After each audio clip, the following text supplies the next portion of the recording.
warahmatullahi wabarakatuh. Di sini saya akan menjelaskan tentang pasar modal syariah. Menurut Undang-Undang Nomor 8 Tahun 1995, Pasal 1 Ayat 4 tentang pasar modal, yaitu pihak yang menyelenggarakan dan menyediakan sistem atau sarana untuk mempertemukan penawaran jual dan beli efek pihak-pihak lain dengan tujuan memperdagangkan efek di antara mereka. Jadi, pasar modal itu adalah suatu tempat pertemuannya para penjual dan pembeli untuk bertransaksi dalam rangka memperoleh modal. Pasar modal syariah merupakan pasar modal yang menerapkan prinsip-prinsip syariah dalam kegiatan transaksi ekonomi yang mana terlepas dari hal-hal yang dilarang oleh syariat seperti riba, ghohar, spekulasi, perjudian, dan sebagainya.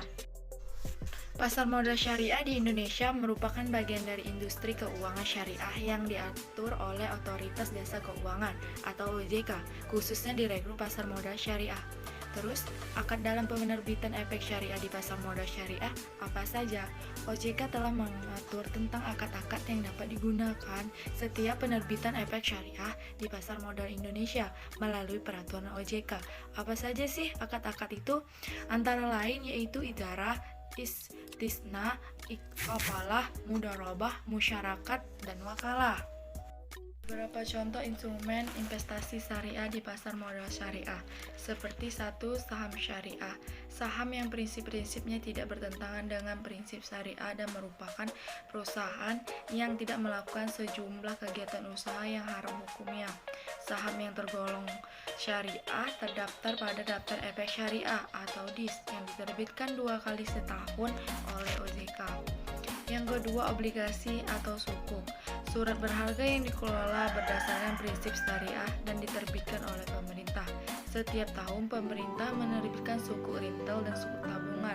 Kedua sukuk ini berbeda dari obligasi konvensional karena dengan prinsip syariah yang tidak mengandung ghohar, riba, dan judi.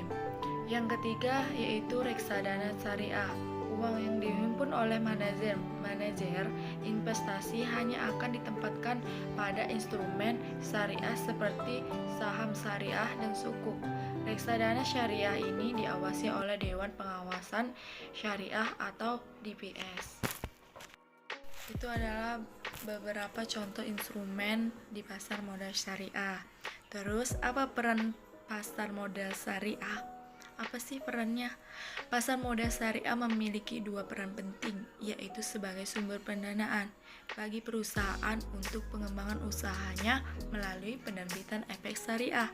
Yang kedua, sebagai sarana investasi efek syariah bagi investor. Pasar modal syariah bersifat universal, dapat dimanfaatkan oleh siapapun tanpa melihat latar belakang suku, agama, ras, dan